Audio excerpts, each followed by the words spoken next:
शिकारी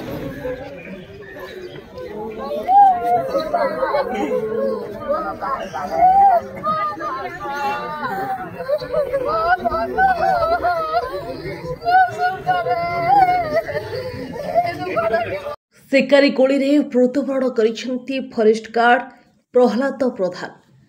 ढेंकानाल बनखंड हिंदोल रेंज राजमोहनपुर गाँ निकटरी forester in charge Prahlad प्रधान को शिकारी माने कोई जंगल में निर्मम भाव गोली करी हत्या करने घटना समग्र राज्य में आलोड़न सृष्टि करिछि। शुक्रवार दिन विलंबित राति प्राय 3टा समय शिकारी और वन कर्मचारी मध्य धस्ताधस्ती होता। एथिरे शिकारी गोली प्रहलाद प्रधान मृत्युवरण करथिले। तांको अनुगुल जिला मुख्य चिकित्सालय डाक्तर मृत घोषणा करथिले। ढेंकानाल जिलापाल सोमेश कुमार उपाध्याय, डीएफओ सुमित कर, एसपी अभिनव शंकर प्रत्यक्ष तत्वावधान में 4 जन शिकारी को गिरफ्त कर तेबे प्रहलाद को मृतदेह को कामाक्षानगर उपजिलापाल कार्यालय सम्मुख में तोप सलामी दि जाइथिला। जंगल परिवेश और जलवायु नियंत्रण मंत्री गणेश राम सिंह खुंटिया, हिंदोल विधायिका शिवाराणी नायक, कामाक्षानगर विधायक शत्रुघ्न जेना, पर्जंग विधायक विभूति भूषण प्रधान, पीसीसीएफ, आरसीसीएफ, डीएफओ, जिलापाल, एसपी समेत विभिन्न प्रकार पदाधिकारी एवं लोक प्रतिनिधि माने शेष दर्शन करथिले। शेषरे गाँ श्मशान में प्रहलाद को अंत्येष्टि क्रिया पंचायत राज मंत्री जोग देथिले। मुख्यमंत्री मोहन चरण माझी द्वारा 30 लाख टंकार जो अनुकंपा राशि मंत्री और प्रशासन उपस्थित ताहा प्रदान करा जायछि। 2009 मसीह प्रहलाद फरेस्ट गार्ड भाव जोगदी अनेक प्रशंसा साउंटिथिले।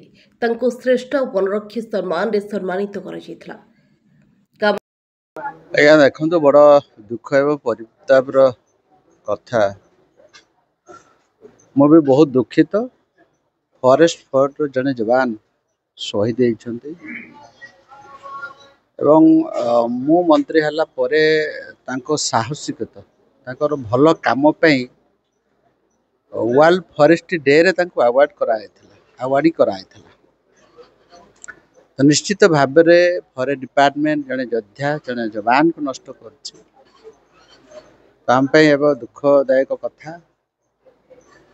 मु तांको पे कोन कहबे आपन अंचल शिकारी प्रादुर्भाव बढ़िछि एवं फॉरेस्ट गार्ड को टार्गेट करतो।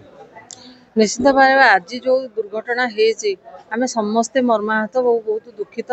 से फैमिली केमती आगु को चलो आम देखिए आज बहुत कष्ट अनुभव करूँ कारण होल फैमिली बापा थिले से थिले मिसेस भी ये फॉरेस्ट डिपार्टमेंट सहित रही आम लोक मान सेवा दौरान वन्य जंतु मानक सेवा दौले सी जो आम मानस बाबू बोली कहू मो सहित भी बहुत थर कथा होती मसे तले डाकिकी एरिया बाबद सहित आलोचना करूली।